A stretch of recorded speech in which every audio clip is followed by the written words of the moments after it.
છોટાઉદેપુર જિલ્લાના અંતરિયાળ વિસ્તારમાં બાળકોને સારું શિક્ષણ મળે છે કે કેમ તેનું રિયાલિટી ચેક જીએસટીવીની ટીમ દ્વારા કરવામાં આવ્યું. તો જાડિયાના ગામે કડુલિયા ફળિયામાં વર્ષ 2018માં પ્રાથમિક શાળાની મંજૂરી મળી હતી, પરંતુ આજ દિવસ સુધી બિલ્ડિંગ બનાવવામાં આવી નથી. ગામના સમદુભાઈ ઘાણકા નામના ગામના વ્યક્તિના મકાનમાં 1 થી 5 ધોરણના બાળકો અભ્યાસ કરે છે. કડુલિયા ફળિયામાં અંદાજે 2000 થી વધુ લોકો રહે છે.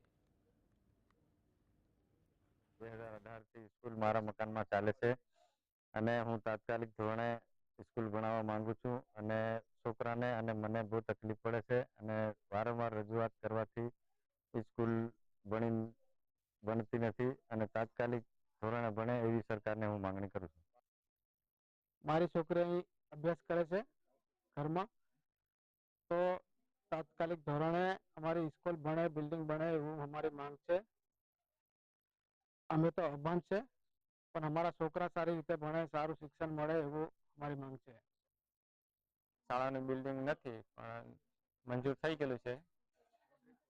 બિલ્ડિંગ ના હોવાથી બાળકોને થોડી તકલીફ પડે છે.